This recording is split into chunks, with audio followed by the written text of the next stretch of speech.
Analisis industri. Analisis industri merupakan salah satu bagian dari analisis fundamental. Analisis industri biasanya dilakukan setelah kita melakukan analisis ekonomi. Dalam analisis industri, investor mencoba membandingkan kinerja dari berbagai industri untuk bisa mengetahui jenis industri apa saja yang memberikan prospek paling menjanjikan ataupun sebaliknya.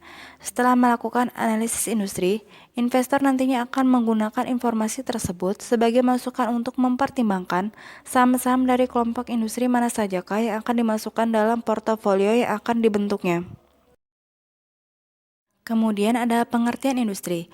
Pada dasarnya, pengelompokan industri tidaklah sesederhana seperti yang dibayangkan. Analisis dan investor memerlukan metode yang dapat digunakan untuk mengklasifikasikan industri dengan tepat. Salah satu sistem klasifikasi industri yang telah dikenal dan digunakan secara luas adalah Sistem Standar Industrial Classification atau SIC yang didasarkan pada data sensus dan pengklasifikasian perusahaan berdasarkan produk dasar yang dihasilkan. Standar Industrial Classification mempunyai 11 divisi dan masing-masing divisi diberi tanda A sampai K. Misalnya A adalah divisi pertanian dan perikanan, B adalah divisi pertambangan, dan lain-lain sebagainya. Kemudian ada pentingnya analisis industri. Analisis industri merupakan tahap penting yang perlu dilakukan oleh investor, karena analisis tersebut dipercaya bisa membantu investor untuk mengidentifikasi peluang-peluang investasi dalam industri yang mempunyai karakteristik risiko dan return yang menguntungkan bagi investor.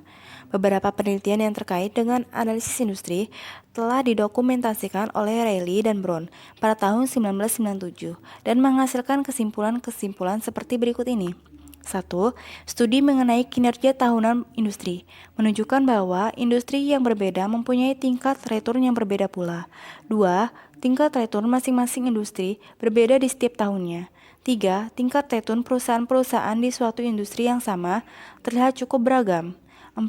Tingkat resiko berbagai industri juga beragam. 5. Tingkat resiko suatu industri relatif stabil sepanjang waktu. Estimasi tingkat keuntungan industri. Dalam melakukan analisis industri, investor juga perlu menilai suatu industri dan menentukan return yang diharapkan dari suatu industri yang akan dianalisis.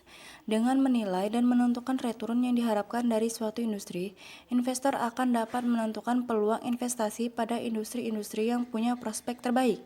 Untuk menilai suatu industri, ada dua langkah yang perlu dilakukan, yaitu yang pertama mengestimasi earning per share yang diharapkan dari suatu industri, dan yang kedua mengestimasi price earning ratio yang diharapkan atau disebut juga sebagai expected earning multiplier industri. Selanjutnya, jika kedua estimasi tersebut dikalikan, maka akan diperoleh nilai akhir yang diharapkan dari suatu industri.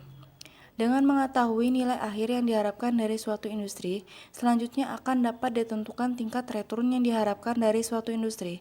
Caranya adalah dengan membagi nilai akhir yang diharapkan dari suatu industri ditambah dengan dividen yang diharapkan dari industri, dengan nilai awal industri tersebut pada periode sebelumnya.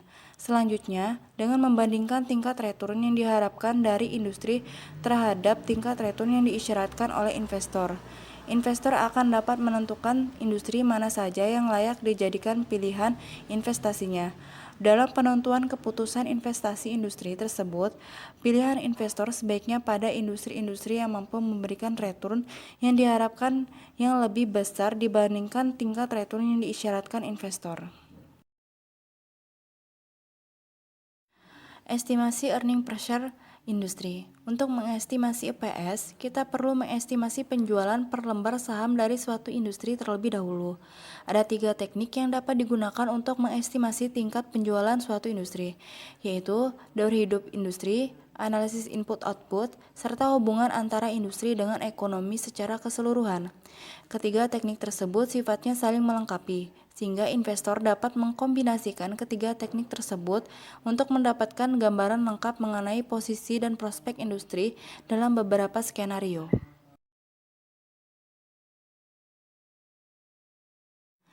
Persaingan dan retur industri yang diharapkan. Faktor penting lain yang mempengaruhi besarnya profit yang bisa diperoleh suatu industri adalah intensitas persaingan dalam industri tersebut. Michel Porter berpendapat, mengenai strategi kompetitif, yaitu suatu strategi yang berguna untuk mencapai posisi kompetitif dalam industri. Intensitas persaingan dalam suatu industri akan menentukan kemampuan industri untuk tetap memperoleh tingkat return di atas rata-rata. Intensitas persaingan merupakan gambaran 5 faktor utama persaingan. 5 kekuatan persaingan akan menentukan profitabilitas industri karena 5 faktor tersebut mempunyai pengaruh terhadap komponen ROI dalam suatu industri. 5 faktor yang menentukan intensitas persaingan dalam industri adalah: A. Persaingan antar perusahaan yang ada dalam industri. B. Ancaman pemain baru. C. Ancaman adanya produk substitusi. D. Bargaining power pembeli. E. Bargaining power pemasok.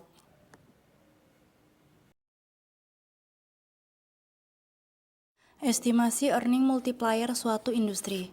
Teknik untuk melakukan estimasi earning multiplier industri ada dua, yaitu analisis makro dan analisis mikro. Dalam analisis makro, investor mempelajari hubungan antara earning multiplier untuk industri dengan earning multiplier pasar. Sedangkan dalam analisis mikro, estimasi earning multiplier industri dilakukan dengan cara mengamati variabel-variabel yang mempengaruhi earning multiplier industri, seperti dividen payout ratio atau DPR. Tingkat return yang diisyaratkan dalam industri biasanya disimbolkan dengan K, dan tingkat pertumbuhan earning dan dividen industri yang diharapkan disimbolkan dengan G.